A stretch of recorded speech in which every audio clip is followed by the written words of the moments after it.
오늘 이날을 주일이라고 부릅니다. 이날은 주님의 날입니다. 사실 모든 날이 다 주님의 날입니다. 시간을 창조하신 삼위 하나님께서는 모든 시간의 주인이십니다. 창조 만물은 언제나 어느 날에나 창조주 하나님을 찬송하고 경배해야 마땅합니다. 그런데 유독 이 날을 주님의 날이라고 부르는 이유는 이날에 우리의 유일하신 대제사장께서 부활하셨기 때문입니다. 그리스도께서 부활하신 것은 그분의 개인적인 일이 결코 아니었습니다. 참으로 그리스도께서 창조주 하나님이시면서도 동시에 사람으로서 우리를 대신하고 대표하는 유일하신 대제사장으로서 이제 확증되고 선포되신 사건이었습니다. 십자가 위에서 홀로 다 이루었다 하고 선언하시면서 돌아가실 때 성소의 휘장을 찢으셨던 우리 예수님께서는 부활하셔서 자신이 흘린 그 피의 공로를 가지고서 하늘의 성소로 올라가셨습니다. 그리고 그러한 결과로 오늘 우리는 우리 안에 어떤 것이 있어서가 아니라 오직 그리스도의 보혈만을 의지하여서 하늘의 성소 앞에 나와서 삼위 하나님께 예배하고 있습니다. 그래서 한편으로는 우리가 모든 날에 우리의 창조주 하나님께 경배하는 삶을 살아야 한다고 그렇게 고백하지만, 그럼에도 특별히 이 부활하신 주님의 날에 우리는 함께 모여서 이렇게 예배를 이어가고 있는 겁니다.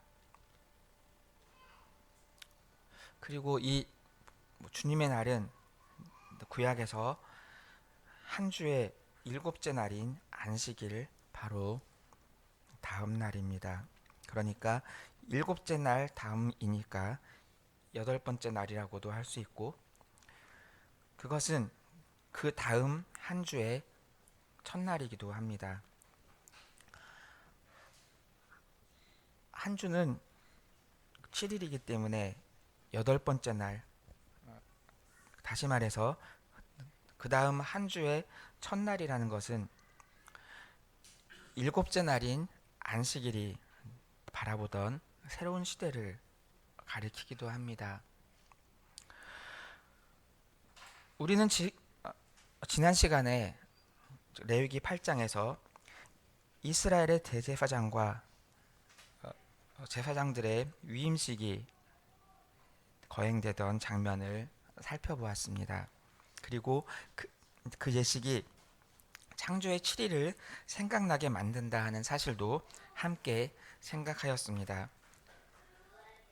에덴 동산에서 사람의 경배를 기대하셨던 하나님께서는 이제 사람의 죄에도 불구하고 이스라엘의 성소에서 하나님께서 친히 불러 모으신 그분의 백성이 드리는 경배를 받으시게 되었습니다.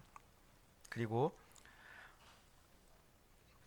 그날은 오늘 본문의 맨 처음에서 말하는 것처럼 제 8일이었습니다.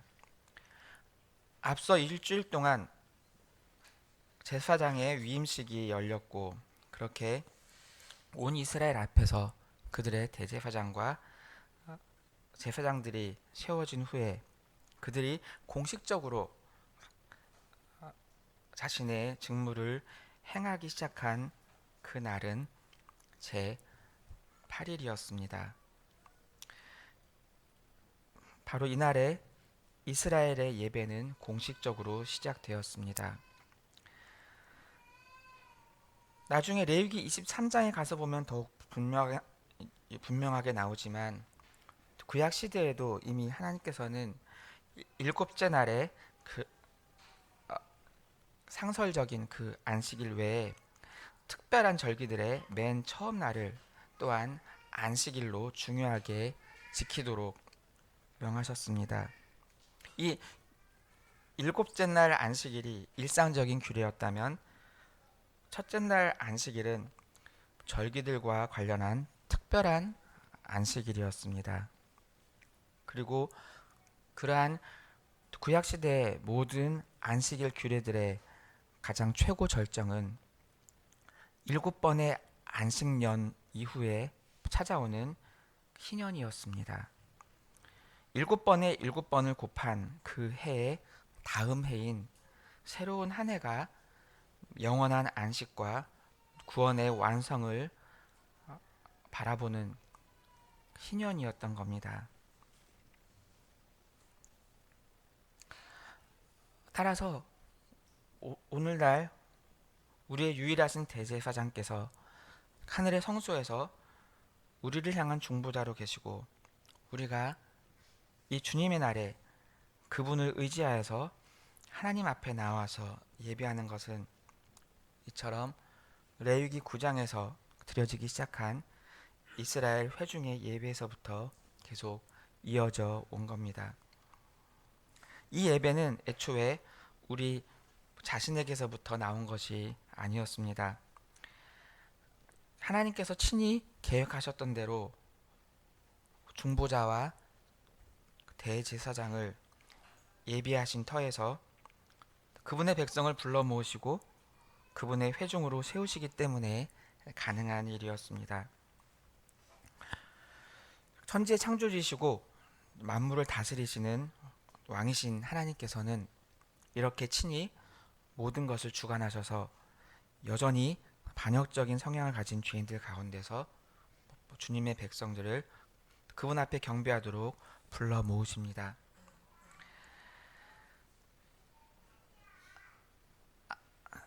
하나님께서는 이렇게 불러 모으신 회중이 하나님께서 베푸신 그 은혜에 합당한 방식으로 하나님께 예배하도록 하십니다.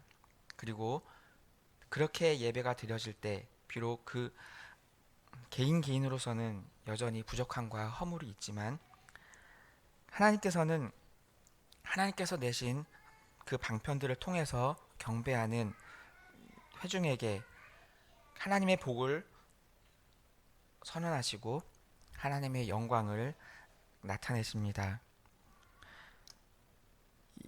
이것이 레위기 9장에서 묘사하는 이스라엘의 첫 예배의 모습이었습니다. 오늘 본문의 앞부분인 1절부터 7절까지의 내용에서 이미 이야기가 그렇게 시작됩니다. 제8일에 모세가 아론과 그 아들들과 이스라엘 장로들을 불러다가 희생제사를 위해 준비할 것들을 명령을 합니다. 앞서 8장에서 이미 임직식이 마쳤으니까 이제부터는 제사장들이 또한 이스라엘 백성이 주도적으로 예배를 시작할 수 있다 하고 그렇게 이야기하지 않습니다. 이스라엘의 예배는 하나님께서 먼저 그들의 중보자를 통하여서 명하신 대로 그 백성이 지켜 순종하면서 나와서 하나님께 드리는 것이었습니다. 그리고 그렇게 할 때 그들이 드리던 그 예배의 목표는 단 하나였습니다. 그것은 4절과 6절에서 모세가 반복해서 이야기하는 것처럼 오늘 여호와께서 이스라엘 회중 가운데 나타나시는 것이었습니다. 모세는 4절에서는 여호와께서 너에게 나타나실 것이다 라고 말하고 또 6절에서는 여호와의 영광이 너에게 나타날 것이라고 하는데 이 두 가지는 같은 말입니다. 사람들은 하나님께서 왕으로서 그들에게 명하시는 것을 받들어서 하나님 앞에 나와서 경배하고 그러한 그들에게 하나님께서는 그들의 왕으로서 자신의 영광을 나타내실 겁니다. 이처럼 예배 자리는 하나님의 은혜가 앞서고 그 은혜로 하나님께서 친히 이루신 구원의 일들이 선포되는 자리이고, 그러면서 또한 그 은혜 안에서 우리의 합당한 경배를 요구하시는 자리이고, 또한 그렇게 나와서 경배하는 회중 앞에 하나님께서 친히 그분의 영광을 나타내시는 그런 자리였습니다. 이것이 놀라운 이유는 원래 하나님의 영광은 맹렬한 불과 같아서 회중이 그 영광 앞에 가까이 나아가지 못하기 때문입니다.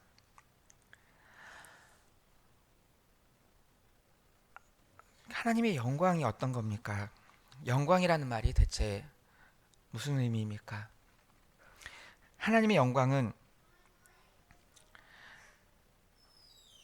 창조주이시고 또한 심판자이신 그 하나님의 위엄이 사람들을 압도하고, 그분의 밝은 빛이 사람들 위를 비추어서 모든 것이 숨김없이 밝히 드러나도록 만드는 겁니다. 그 앞에 피조물이면서 죄인인 사람은 감히 설 수가 없습니다. 이스라엘은 이미 시내산에서 그것을 경험했습니다. 그런데 이번에 이 성소에서는 하나님께서 그분의 영광으로, 다시 말해서 심판과 구원의 하나님이신 그분의 위엄과 밝은 빛으로 그분의 회중 가운데 거하시게 됩니다. 그리고 하나님의 백성은 이제 두려워 떠는 것이 아니라 오히려 기뻐하면서 하나님을 더욱 경배하고 찬송하게 됩니다. 이제 이 일이 가능하게 되었던 이유는 바로 희생제사 때문이었습니다.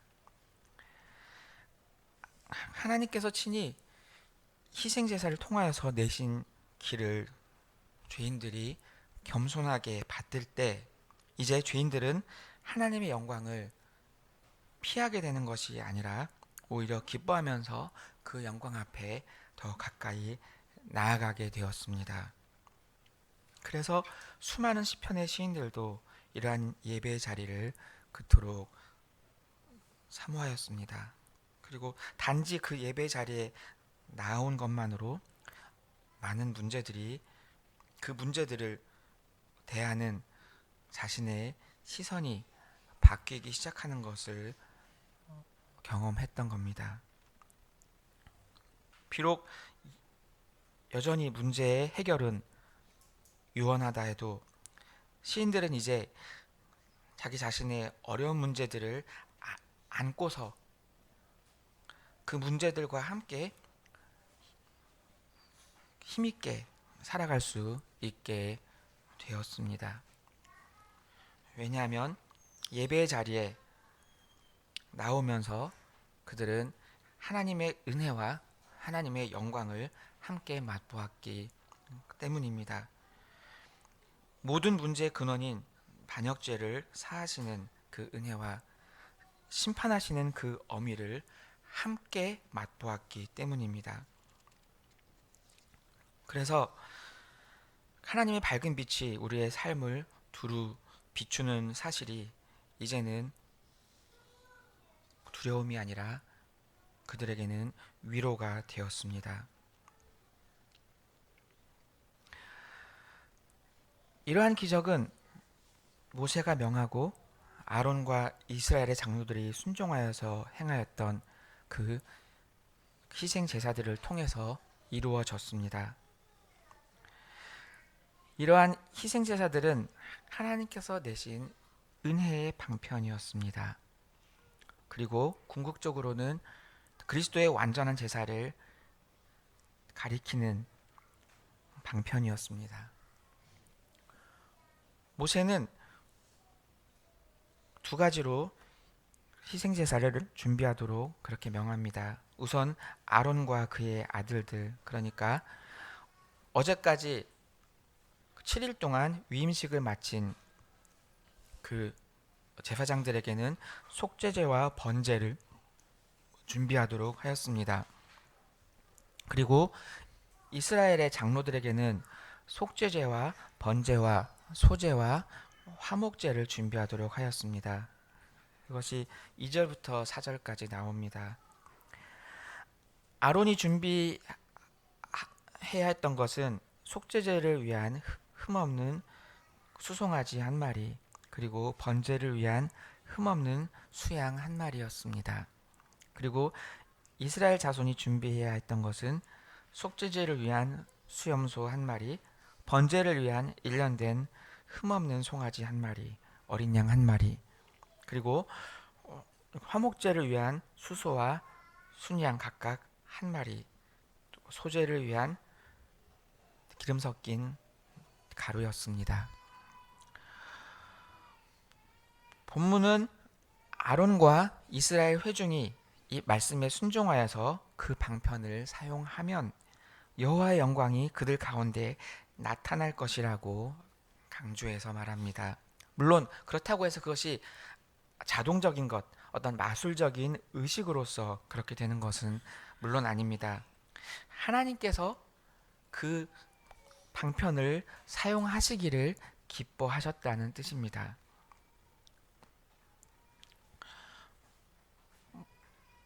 모세는 하나님이 기뻐하시는 이러한 뜻을 그분의 약속으로 이스라엘 백성 앞에 선언하였습니다.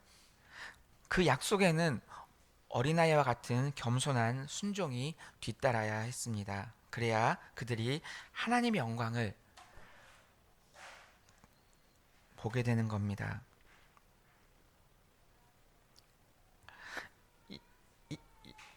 이전 시간에 모세가 이스라엘의 중보자로서 먼저 순종의 본을 보였던 것처럼 이제 모세가 전하는 명령을 받들어서 이스라엘이 여호와께 순종하여서 제사를 드리기 시작합니다. 그런데 왜 이렇게 두 가지로 나누어서 제사를 드리도록 명령했겠습니까? 그것은 이스라엘을 대표해서 이제부터 성소에서 섬겨야 할 그 제사장들이 여전히 모든 죄로 향하는 성향을 가진 사람들이고, 따라서 하나님 앞에서 봉사하기에 적합하지 않은 사람들이었기 때문입니다. 그래서 그들을 먼저 정결케 해야 했습니다. 그런데 우리가 앞서 8장에서 제사장 임직식에서도 바로 그 이유 때문에 제사를 드리지 않았습니까? 그런데 이제 실제로 그들이 하나님 앞에서 섬기는 일을 시작할 때에도 여전히 제사가 필요했습니다. 분명히 그들은 앞서 임직식에서 그 여러 제사들을 통해서 죄인인 그들이 거룩한 직무를 위해서 구별되었습니다. 그렇지만 여전히 그들이 하나님 앞에 나아가려면 계속해서 그때마다 제사가 필요했습니다. 마치 임직식에서 드려진 그 제사들로 인해서 이제 모든 문제가 다 해결이 된 것처럼 여기고, 이후로는 마치 자신들이 아무 문제도 없는 사람들인 것처럼 그렇게 성소에서 거룩한 모습으로 일할 수 있는 것이 아니었습니다. 만약에 그렇게 일할 수 있었다면 그들은 마치 자기 자신들은 거룩한 사람들이고 저기 저 멀리 서 있는 회중은 불결한 사람이라고 생각하면서 위선에 빠졌을 것입니다. 그렇지만 이스라엘의 제사장들은 비록 직분적으로는 이미 거룩하게 구별되었지만 동시에 그들은 다른 모든 이스라엘 사람들처럼 계속해서 속죄의 피를 의지해야 하는, 우리 종교개혁의 선배들이 이야기했던 표현대로 하자면 거룩하면서 동시에 죄인인 사람들이었습니다. 이것은 두 가지 면에서 신약의 교회에 시사하는 것이 있습니다. 그 하나는 우리를 위한 유일하신 대제사장께서는 구약의 이러한 제사장들과는 다른 분이셨다는 겁니다. 히브리서 7장 27절에서 말하는 것처럼 예수님께서는 구약의 제사장들이 먼저 자기 죄를 위하고 다음에 백성의 죄를 위하여서 이렇게 날마다 제사를 드리는 것 같이 할 필요가 없으셨습니다. 왜냐하면 그분은 죄가 없으신 분으로서 단번에 자기를 들여서 모든 희생제사의 제도들을 완성하셨기 때문입니다. 그래서 이제는 더 이상의 희생제사가 반복될 필요도 없습니다. 그리고 다른 하나는 우리가 이러한 유일하신 우리의 대제사장이신 예수님을 따르는 그분의 거룩한 제사장 나라로서 예배 자리에 설 때마다 그리고 일상에서 주를 섬길 때마다 계속해서 우리 자신을 거룩하게 구별된 죄인들로 여기고 우리를 위한 유일한 이 단번에 드려진 이 희생제사를 거듭거듭 항상 의지해야 한다는 것입니다. 우리가 모두 제사장들로서 우리 자신을 하나님이 기뻐하시는 거룩한 산제사로 드리는 이러한 신약의 예배는 항상 그렇게 우리를 위하여서 단번에 드려진 그분의 희생제사로 거듭거듭 우리가 돌이키는 것입니다. 마치 우리는 이미 죄를 졸업한 사람처럼 여긴다면 그러한 사람들이 드리는 예배는 위선으로 흐르고 말 것이고 하나님의 임재와 그분의 영광을 우리가 예배에서 경험할 수는 없을 것입니다.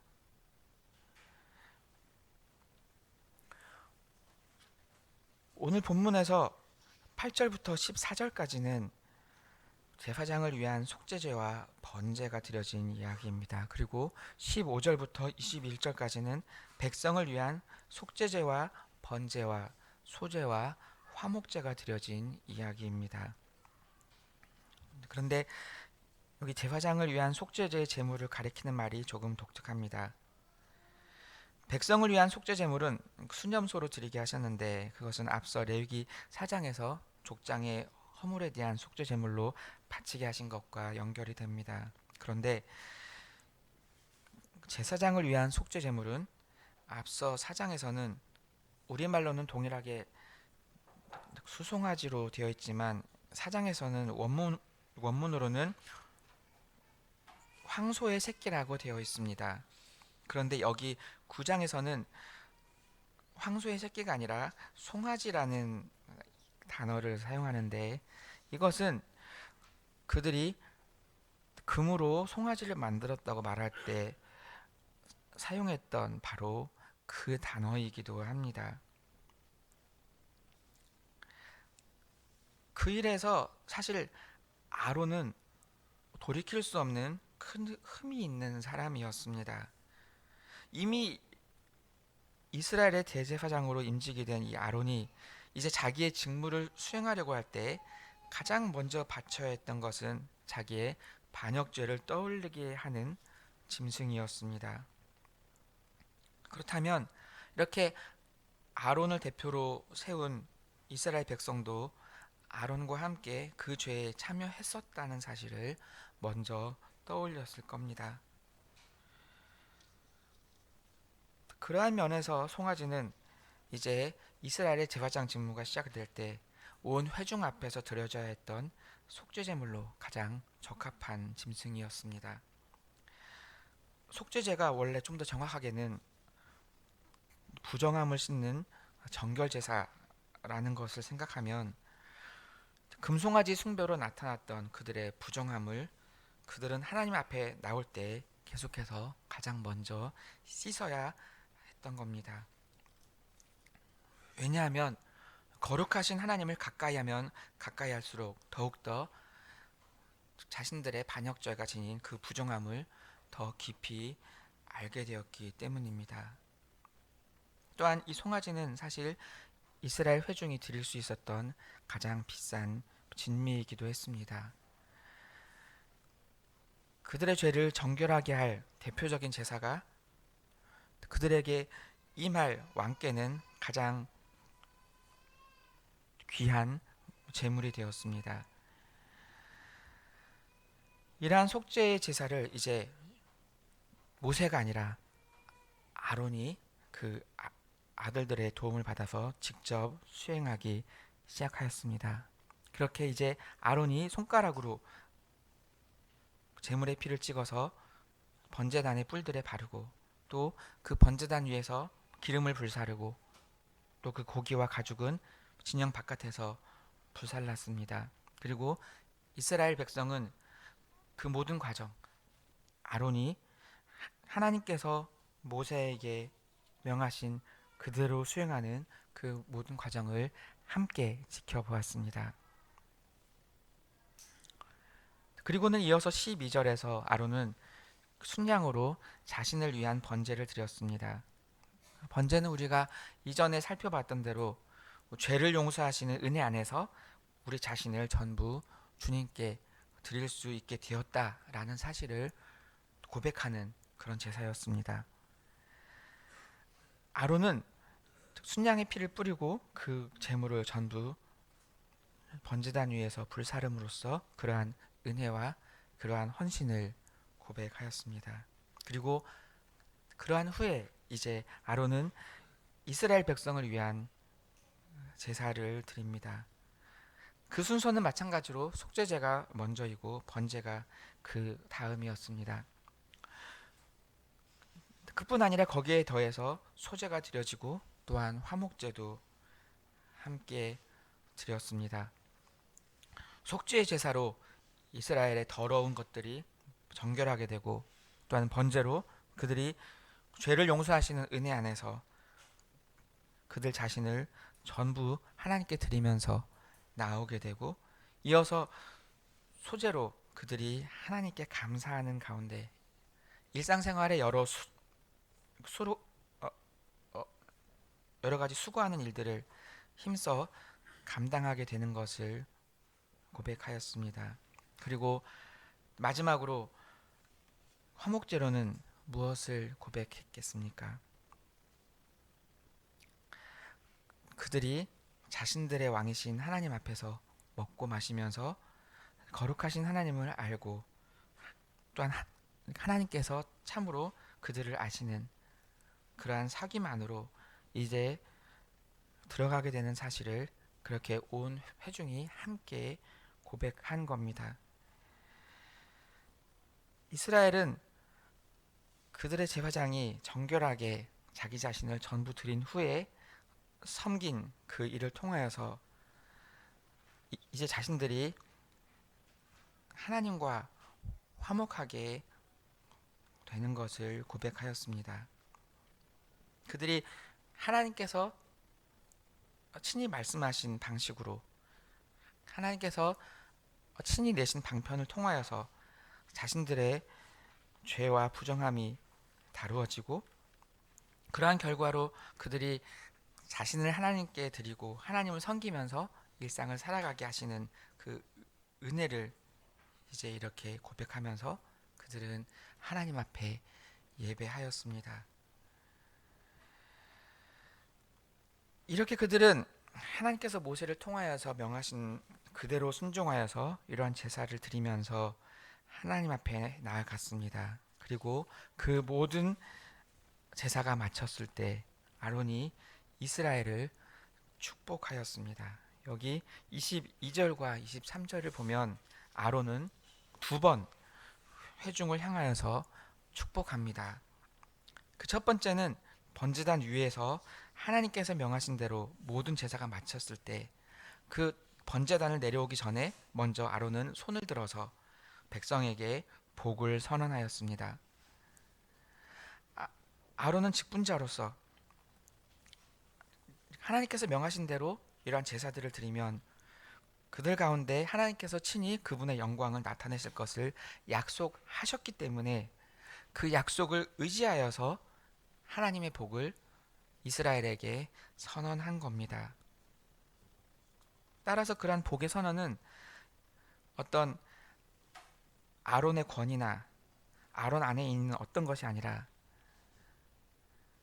이, 이스라엘이 오직 하나님께서 친히 약속하신 대로 그대로 이루실 것이다 하는 것을 바라보고 기대하도록 만드는 그러한 선언이었습니다.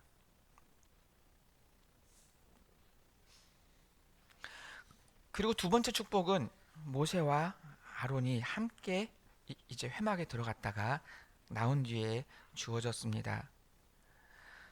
이날 아론은 처음으로 회막에 들어갔습니다. 우리가 잘 아는 것처럼 출애굽기 마지막에서는 모세조차도 회막에 들어갈 수 없었습니다. 이스라엘 백성 그것을 다 알고 있습니다. 그런데 이제는 모세와 함께 그들의 기름 부음을 받은 그들을 대표하는 대제사장이 이제 회막 안으로 들어갔습니다. 하나님께서 명하신 대로 모든 희생 제사들을 다 드린 후에 아론은 이스라엘의 대제사장으로서 성소 안으로 나아갔습니다. 하나님께서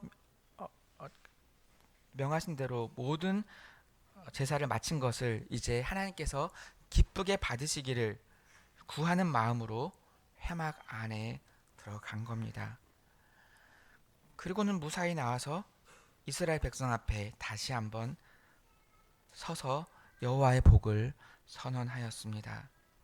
그렇게 아론은 회막 안에서 하나님의 임재를 먼저 맛본 터에서 이제 여호와께서 참으로 자기 백성에게 그분의 환한 밝은 얼굴빛을 비추신다는 사실을 힘있게 선포할 수 있었습니다. 오늘 우리의 예배에서 마지막에 이루어지는 축도 역시 마찬가지입니다. 먼저 예수 그리스도의 십자가 보혈로 이미 모든 희생 제사가 완성이 되었습니다. 그리고 그 터에서 그리스도께서는 두 손을 들어 이 땅의 교회에 복을 선언하시면서 하늘에 오르셨습니다.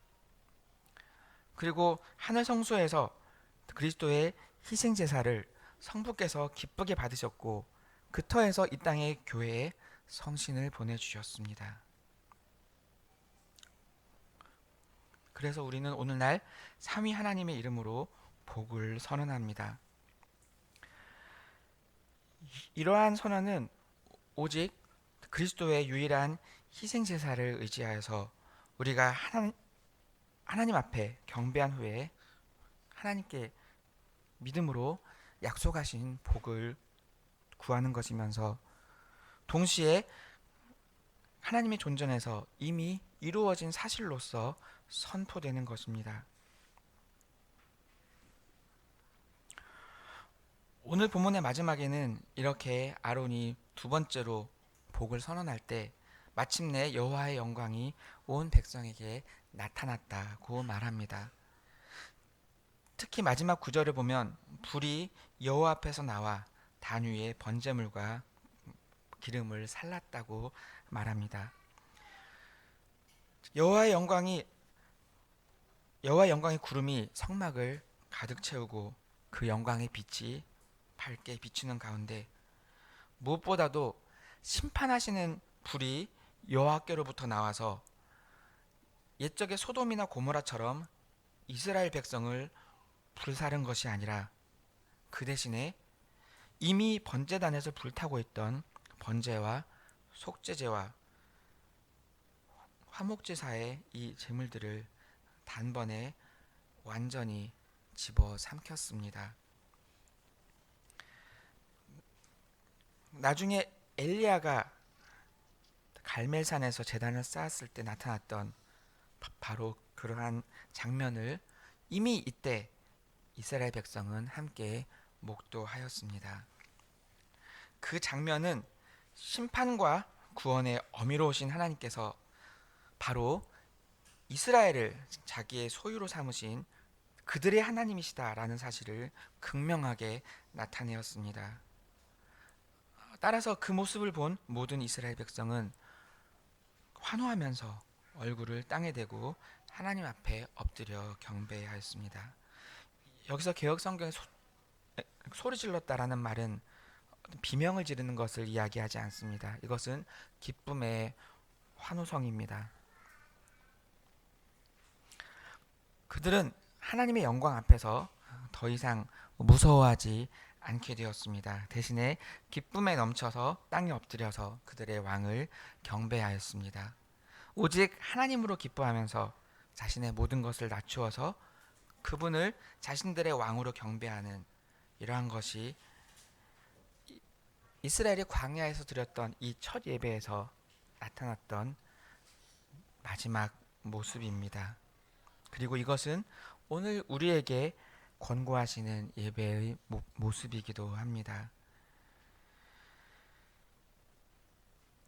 히브리서 12장에서는 모세의 때와 지금 우리의 예배를 비교합니다. 모세를 통해서 명령하신 대로 그렇게 하나님을 섬기는 것이 그토록 중요했다면 지금 궁극적인 우리의 중보자이자 우리의 유일하신 대제사장이신 그리스도의 말씀에 겸손하게 귀를 기울이면서 그 말씀 앞에서 우리가 하나님을 예배하는 일은 얼마나 더 중요한 일이겠는가 하고 강조합니다.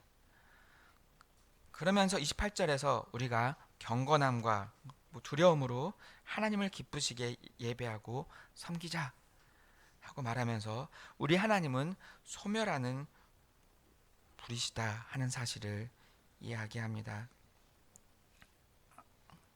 하나님이 구원하시는 그 은혜 앞에서 합당하게 경배하지 않는다면 그 영광의 불이 결국 소멸하는 불이라는 사실이 진노 아래서 나타날 것입니다. 이것은 다음 시간에 우리가 레위기 10장에서 살펴볼 사건과도 연결되어 있습니다.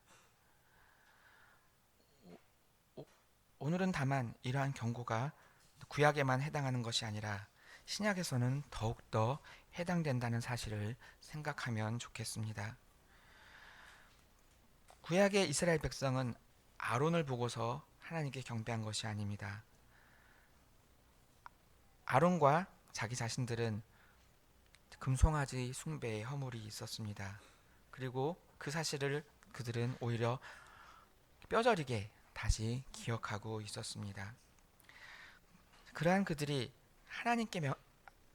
하나님께서 명하시는 방편을 존중하여서 그대로 겸손하게 순종하였을 때 그들 앞에서 심판의 불이 오히려 희생 제사를 받으시는 불로 임하는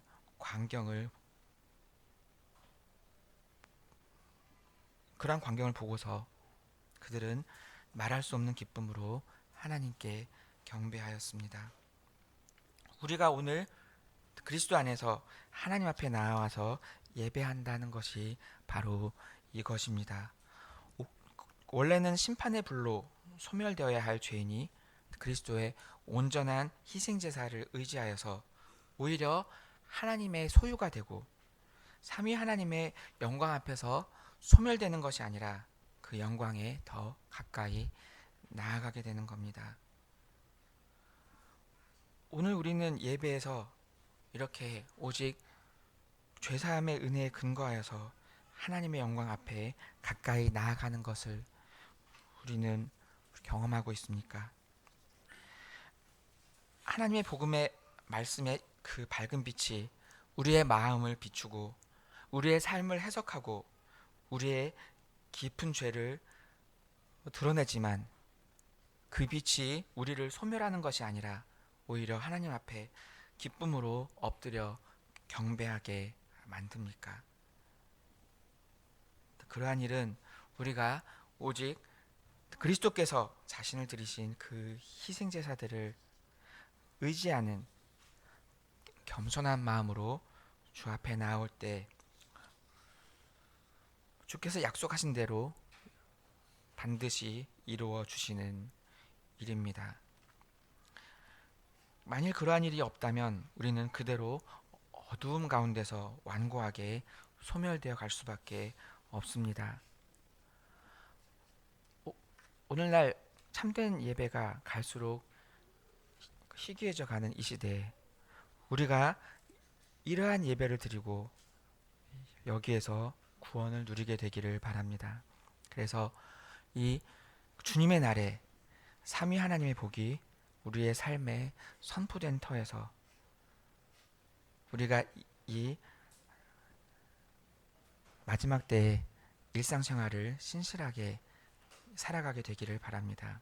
그럴 때 우리는 장차 주께서 다시 오시는 그 주님의 날에도 우리 앞에 펼쳐질 그 새로운 시대를 기쁨으로 경배하면서 맞이하게 될 것입니다. 시편 97편 부르겠습니다. 시편 97편 1절부터 3절까지 부르고 간주하고 4절 5절 부르겠습니다.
기도하겠습니다. 하나님 아버지, 하나님께서는 만물의 창조주이시고 만물의 경배를 받으시기에 합당하신 분이십니다. 그러나 이 세상에서는 점점 참된 예배를 찾기가 어렵고 사람들은 우상을 섬기듯이 하나님께 예배하곤 합니다. 그러다 보니 복음의 위로는 실제 생활에서는 경험할 수 없는 것이 되고, 또한 신앙은 그저 내세를 위한 보험처럼 여겨지게 되었습니다. 이러한 형편에 있는 이 땅의 주님의 백성을 불쌍히 여기시고 저희가 참으로 저희의 창조주와 구주가 되시는 하나님 앞에 나와서 주께서 기뻐하시는 대로 겸손하게 오직 그리스도의 은혜만을 의지하여서 그렇게 참되게 예배하게 하여 주옵소서. 그래야 해서 하나님께서 저희를 진노하시지 않고 오히려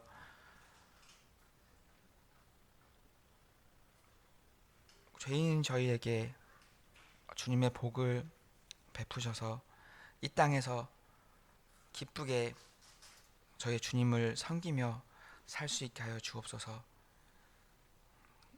늘 저희에게 그러한 은혜를 주옵소서. 예수님의 이름으로 기도합니다. 아멘.